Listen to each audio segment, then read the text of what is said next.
Budget talks, because they're ongoing in the Ohio legislature, and so are conversations between public school superintendents about how the state will fund schools. Right now, schools will see what the state calls a modest reduction in funding for fiscal years 26 and 27, with Cleveland announcing just hours ago they are slated to lose $10 million over the next 2 years. Education Station reporter Danielle Wiggins recently sat down with public school leaders who are sounding the alarm. Yeah, Jay and Christy, shortly after Governor Mike DeWine released his proposed budget, I had an exclusive roundtable conversation with the superintendents of Bedford, Shaker Heights, Richmond Heights, and Warrensville Heights Schools. All four lead inner ring suburb districts. All four are concerned about funding to public schools. According to state formula projections, only Richmond Heights and Shaker Heights will see a reduction in state funding during the next 2 fiscal years.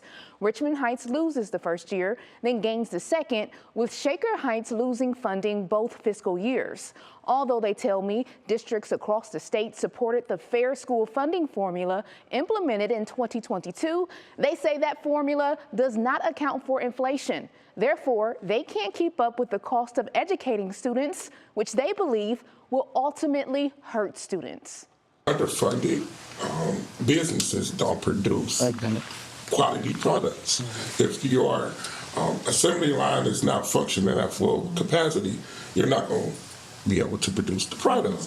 It's the same with schools. If you don't have enough teachers, don't have enough bus drivers, you're not able to provide the programming that exists. Yes. You're not going to get a quality product.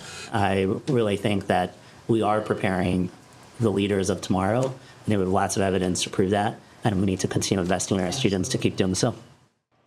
And the superintendents tell me if public schools are not fully funded, communities will start seeing increased class sizes and cuts to busing, staff, class offerings, and extracurricular activities. The state argues that even though enrollment has declined 5.5% since 2020, funding for traditional public school districts has increased, with a forecasted growth of $1.2 billion from fiscal years 2021 to 2027.